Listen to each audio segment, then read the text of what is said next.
Bonsoir et bienvenue dans un nouvel épisode de Secrets de bataille. Pour comprendre à quel point les hérétiques et les xénos ne sont pas dignes de notre clémence, nous allons ce soir observer une bataille qui eut lieu sur la planète Akamar. Grâce à une technologie de pointe, nous allons pouvoir revivre cette bataille depuis l'intérieur. Bienvenue dans le désert de la planète Akamar, un ancien complexe minier occupé par une invasion du culte Genestealer. Nous allons voir ce soir que les World Eaters et leur obsession, ou parfois leur grande stupidité, ça dépend du point de vue, a trouvé du sang frais et vraiment sans aucune limite, et ils se battent sans relâche pour cette cause. Vous pouvez apercevoir juste derrière moi une reconstitution des forces hérétiques. Cette reconstitution est vraiment saisissante, on s'y croirait. Prenons un petit peu d'altitude pour aller observer leur stratégie d'approche pour la bataille. Ils sont embarqués dans des rhinos pour avancer vite et être le plus rapidement possible au contact physique. Vous pouvez donc apercevoir ici toute la finesse des troupes de cornes en termes de stratégie. Bon les gars, vous savez ce que vous allez faire? Qu'est-ce qu'on ramène aux grands cornes? Du sang! C'est bien. Les bêtes rejetons du chaos, ou enfants du chaos, restent quant à elles en retrait. C'est bizarre, je crois que nous avons un petit problème technique. Je voulais vous montrer le déploiement du culte Genestealer, mais je ne vois rien d'autre que ces petits blips là de radar. Je vais contacter l'équipe technique pour savoir un peu plus. En réalité, c'est tout à fait normal, c'est parce que le culte Genestealer a une capacité fascinante de camouflage. Une capacité très intéressante de camouflage en fait qui lui permet de, pendant au moins le début de la bataille, rester complètement camouflé dans l'obscurité par rapport à ses ennemis. C'est vraiment fascinant. Je veux pas dire fascinant. Oh, on me dit que c'est l'heure de lancer une petite coupure pub. Super Ultra Capitaine Primaris est de retour pour éradiquer du Xenos. Grâce à sa vue perçante et à son pistolet bolter, il peut tuer à distance. Et avec sa super épée tronçonneuse, il peut tuer n'importe quel ennemi. Attention, Super Ultra Capitaine Primaris, un dépeceur! Vite, Super Ultra Capitaine Primaris, sauve-nous!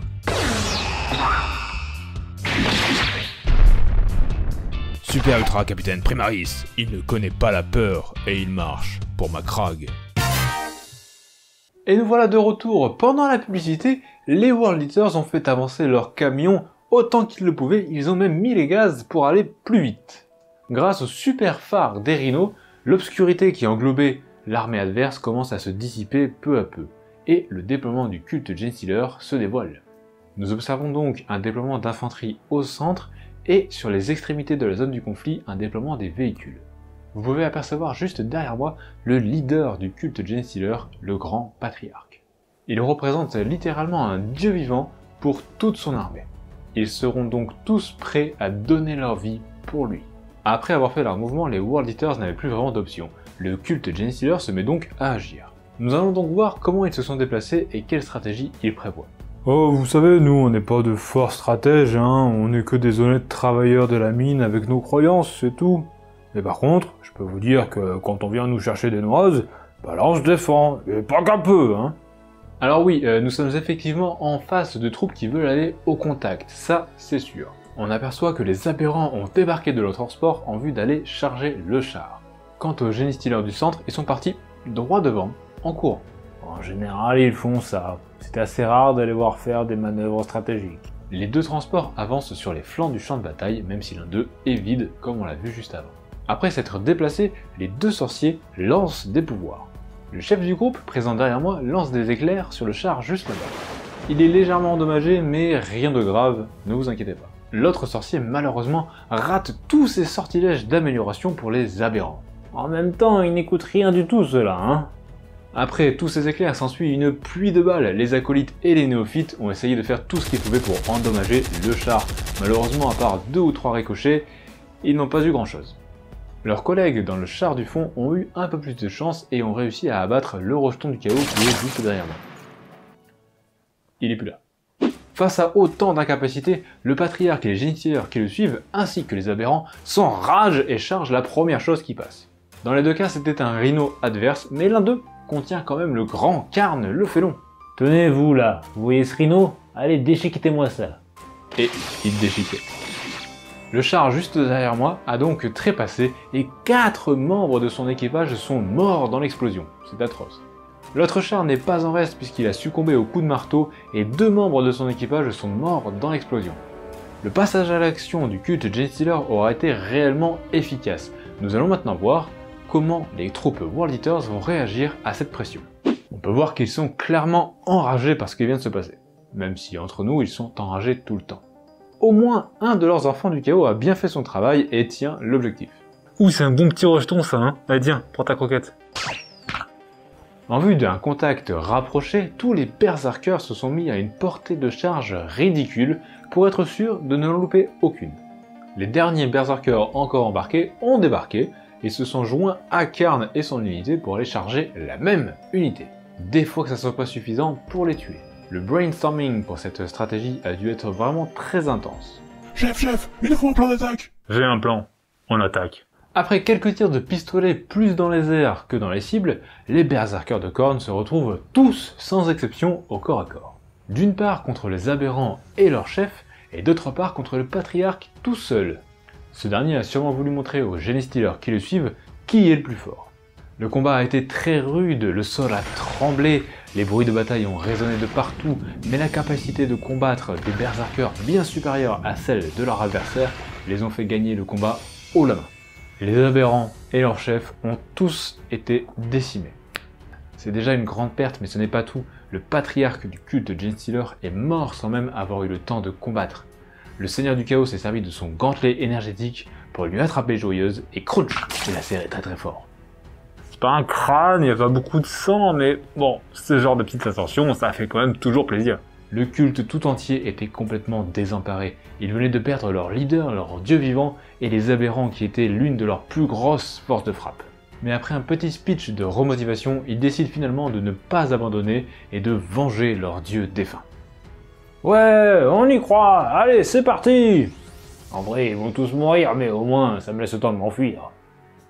L'escouade juste derrière moi a gardé son objectif, ce qui met le culte Genestealer sur un pied d'égalité par rapport aux troupes adverses, puisqu'on le rappelle, dans cette bataille, les reliques valent bien plus que la vie.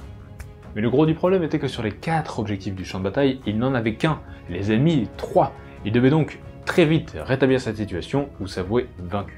Ils décident donc d'abord de commencer par essayer d'éradiquer de loin, avec des armes de tir, tous ces maniaques avides de sang. Tous les membres de l'armée qui possèdent une arme de tir tirent droit devant pour essayer de faire un maximum de morts. Malheureusement, l'armure énergétique des berserkers est vraiment de bonne facture et mis à part quelques tirs d'autocanon bien placés, les tirs ne font pas vraiment mouche. Suite à ça, seuls les Genestealers ont trouvé le courage, ou la folie, d'aller charger les berserkers de Khorne qui étaient juste à côté, ceux responsables de la mort du patriarche. Ils ont absolument tout découpé et même mangé quelques morceaux en guise de vengeance. Bah quoi, c'est vachement bon le Space Marine. Surtout l'hérétique, un petit goût de fumée. Les troupes de Khorne ont été réduites de presque moitié et en prime ils ont perdu un des 3 objectifs qu'ils possédaient. Ce n'est pas vraiment leur genre de paniquer pour si peu, par contre c'est tout à fait leur genre d'aller se venger, et c'est ce qu'ils vont faire. Tous plus avides de sang les uns que les autres, Karn et les 2 unités de berserkers forment 3 groupes différents pour essayer d'attraper un maximum de cibles. Comme à leur habitude, ils tirent sans réellement viser et avec leurs pistolets pas très efficaces. C'est donc au corps à corps qu'on verra le plus de résultats. Vous pouvez voir sur ces images aériennes que c'est plutôt bien engagé. S'ils font un carton plein, ils se seront débarrassés des Genestealers qui leur ont volé l'objectif, des acolytes qui tiennent l'objectif du fond du champ de bataille et même d'un petit transport Goliath qui transporte encore des personnes. Oula, ouf. Putain, c'est horrible ce qui vient de se passer. Putain, des fois, il y a des nouvelles comme ça qui... Ah, une coupure pub s'impose. Super méga dépeceur Necron est de retour pour reconquérir la galaxie. Grâce à sa vue perçante et à ses griffes acérées, il peut tuer n'importe quoi ou n'importe qui. Avec ses vrais morceaux de peau en guise de camouflage, il est invisible aux yeux des ennemis. Attention, super méga dépeceur Necron, un Space Marine! Vite, super méga dépeceur Necron, aide-nous à reconquérir la galaxie! Super méga dépeceur Necron, il est sans pitié et il dépaisse ses ennemis pour la dynastie. Alors, comme vous vous en doutez, les berserkers ont fait mouche, ils n'ont absolument raté aucune attaque. Pas un seul coup d'épée dans le vent, ils ont tué et exterminé absolument toutes les cibles qu'ils avaient chargées. Et ça, sans même subir aucune perte. Hop, ils en avaient 3 chacun, des comme ça. Pas mal, hein? Les seuls survivants de ce carnage sont des acolytes qui étaient dans le Goliath de transport, qui ont pu sauter du transport pendant que les berserkers s'acharnaient sur le véhicule sans même regarder ailleurs. Face à l'horreur de la situation, les acolytes avancent vers les berserkers pour venger leurs ennemis.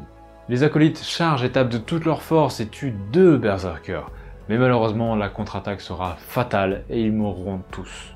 Suite à ça, les néophytes, derniers survivants, prendront la fuite et abandonneront leur position. Et le combat prend fin de cette façon, les troupes World Eaters récupèrent tout le butin et s'en vont vers d'autres planètes, prendre d'autres butins et déchiqueter encore plus de personnes. Vous savez maintenant pourquoi le désert d'Akamar est dans cet état. Notre excursion est maintenant terminée, nous retournons à nos bureaux, et nous nous reverrons dans de futurs épisodes pour d'autres secrets de bataille.